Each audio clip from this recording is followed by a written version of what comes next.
Today, in courtroom 790, the docket includes disabled visitor versus Disney California Adventure. Should severely handicapped patrons be barred from moving rides at all amusement parks? Fired officer versus Dallas police. Should the officer have been fired before the completion of the criminal investigation? These cases and more in courtroom 790.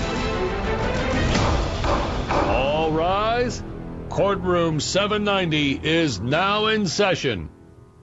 Talk Radio 790 KABC. This is Judge Brian Claypool in courtroom 790, filling in for the Honorable Judge Leo Terrell. What a thrill it is to be on a show like this, very innovative show where it really works when the audience calls in. You are an integral part of the show. We need you to call in with live testimony to either validate the opinion I'm going to give or to persuade me otherwise.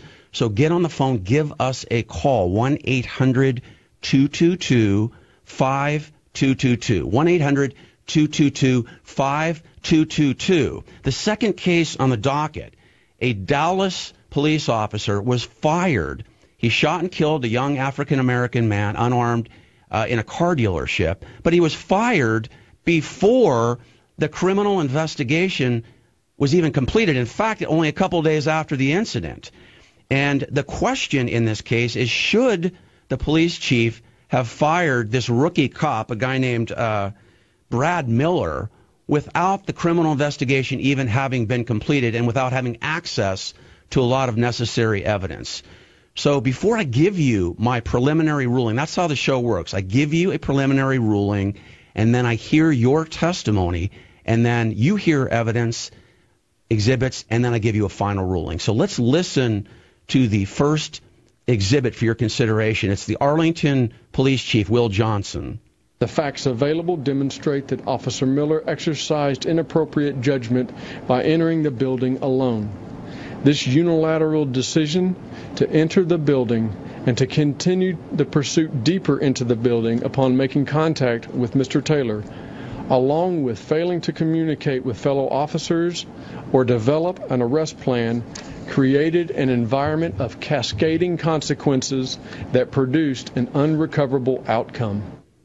Before I go to the second exhibit, remember that Miller, the officer who was fired, was in training. He was a trainee. So I'm already wondering why he was showing up at the car dealership by himself. Did you think about that?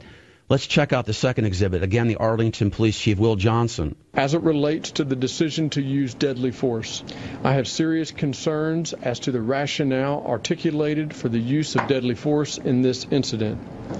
These concerns, however, are best addressed through the criminal investigation process.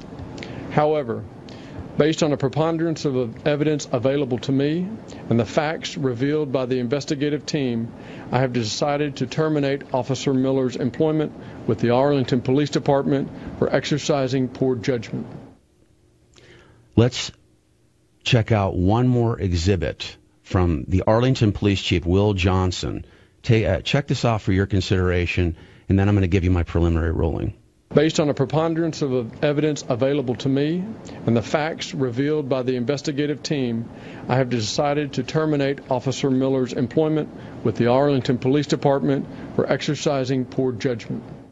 Before I give you my preliminary ruling, though, I do want to remind the audience that I spent over a decade, and I'm still working on civil rights cases involving law enforcement and officer-involved shootings. In fact, I was on some very high-profile cases, one of which involved Doug Zerbe in Long Beach, if you remember that case, where he had a water nozzle in his hand, was sitting on a porch, and ended up being shot by the Long Beach Police Department and killed. So I'm very familiar with prosecuting officer-involved shooting cases involving death. And as part of doing that, I had to review criminal investigative files in order to prosecute the civil rights aspect of the case. So I know what's inside those files. And my preliminary ruling in this case is that the police chief, Will Johnson, shame on you for firing Brad Miller before the criminal investigation was even completed. And the reason I'm reaching that preliminary opinion is because, listen to this again, Exhibit 3. Based on a preponderance of evidence available to me and the facts revealed by the investigative team, I have decided to terminate Officer Miller's employment with the Arlington Police Department for exercising poor judgment. Hey, Will Johnson, where is the evidence? You mentioned a preponderance of evidence. Where is it? What is it? And also, what are the facts that you relied upon in just firing somebody who is training with a police department and arrives by himself at a car dealership? Might you be responsible for some of this?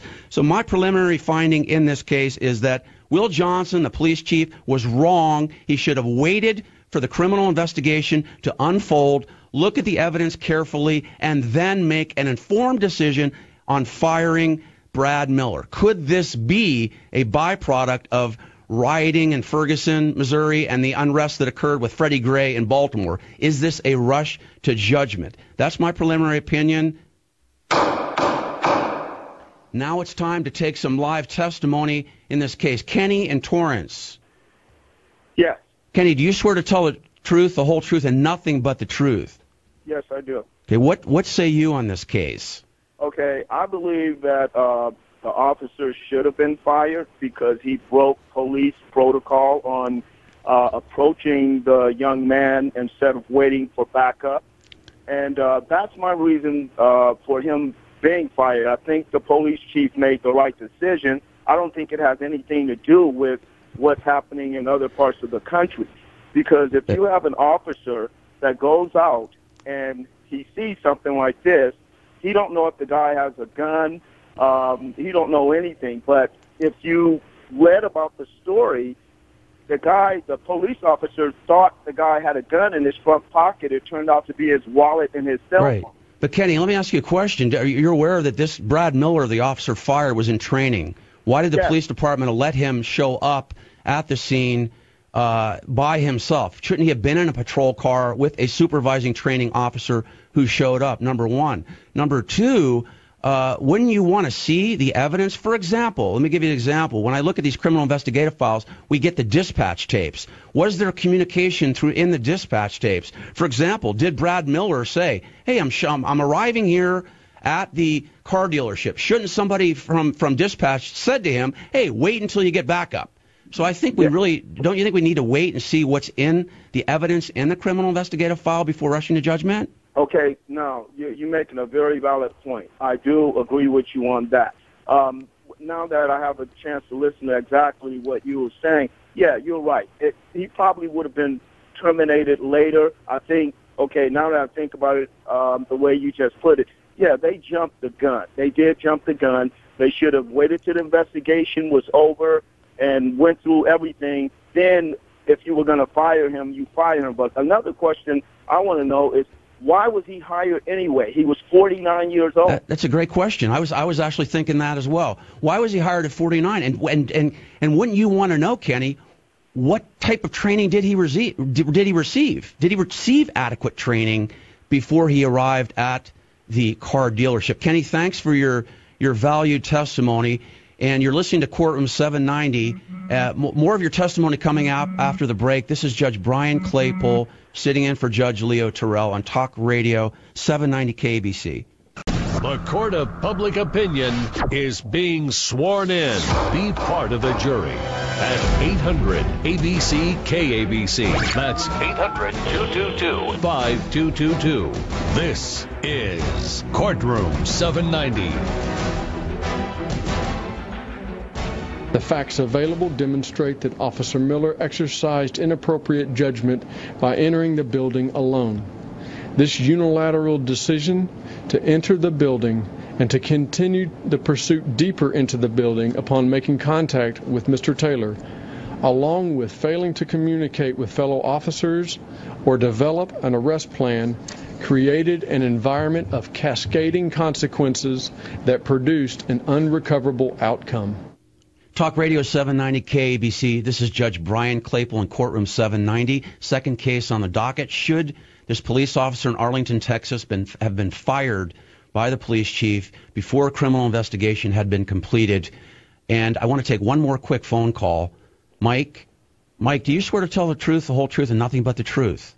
I do, Your Honor. All right, we have a short amount of time in this before I have to take a recess. And put on a new robe. Tell me your testimony. Yeah, this is going to be my closing arguments. That Chief Johnson did not train Brad Miller, the white cop, properly, because he had not completed the 16-week training period, which would allow him to go out as a solo cop. And so therefore the onus is on Chief Johnson. Additionally, because the victim, Kristen Taylor, was black and the cop was white, and there was intense media pressure and protest, that is why the cop was fired. Yeah, and you make a very good point, Mike. And if had the victim been white, there would be more of an investigation, which was only 4 days long, and that's why I submit to you that this was an improper firing. Well, thank you for your valued testimony, Mike. That actually validated my preliminary opinion, which was this was a rush to judgment and a rash firing. I'm going to be coming back shortly. We're going to have a brief recess. I'll give you my final ruling on the second case on our docket.